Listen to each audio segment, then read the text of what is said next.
Today we put the exhaust on the Forester.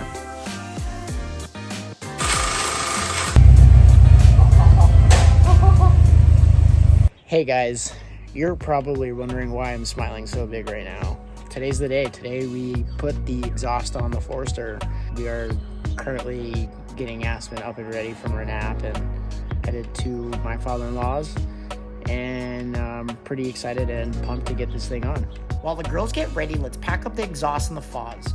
Like I said, I'm so excited to install the new exhaust, I can't help but think if I will be satisfied at the results or if I'll go broke itching to add more upgrades. I'll let you know what my thoughts are at the end of the video and insights on what I'd like to do next. Oh yeah, here's a quick clip of how quiet the stock exhaust sounds.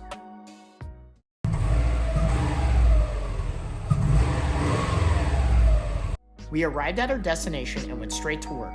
This entire process can take anywhere from 45 minutes to an hour and a half depending on if you have the right tools, minimal corrosion, or an awesome father-in-law like I do. We started by removing the mid-pipe that was held by two very corroded bolts and then proceeded to pry the stock exhaust from the hangers.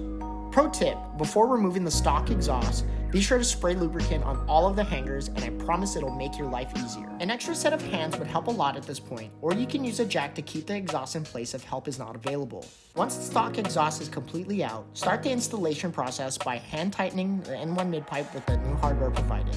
You may want to order an OEM donut gasket to make sure there is no leak between the cat and the mid-pipe. Continue to hand tighten the bolts on the Y pipe and as well as the exhaust tips. Once everything is assembled, take your wrench and hand tighten down all the bolts. Go ahead and start the car, let it run and check for any leaks by coupling your hands around the connection areas. If you feel air escaping, you may have to adjust or tighten accordingly. It sounds like a Subaru to me. Here's a side-by-side comparison of the before and after.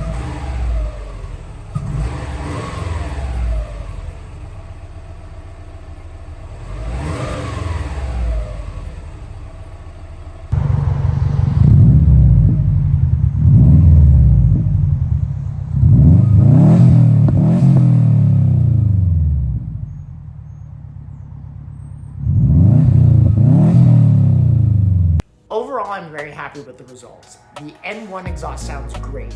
We finally have the Subaru Rumble. It has a nice clean tone and it's not too loud either. I'm stuck on what upgrade I should do next.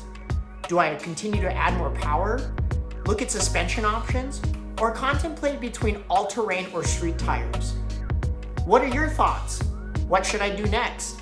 Leave your comments in the section below. If you enjoyed watching, go ahead and like this video and subscribe to keep up with the build. Thanks for watching. Fozz Daddy, out.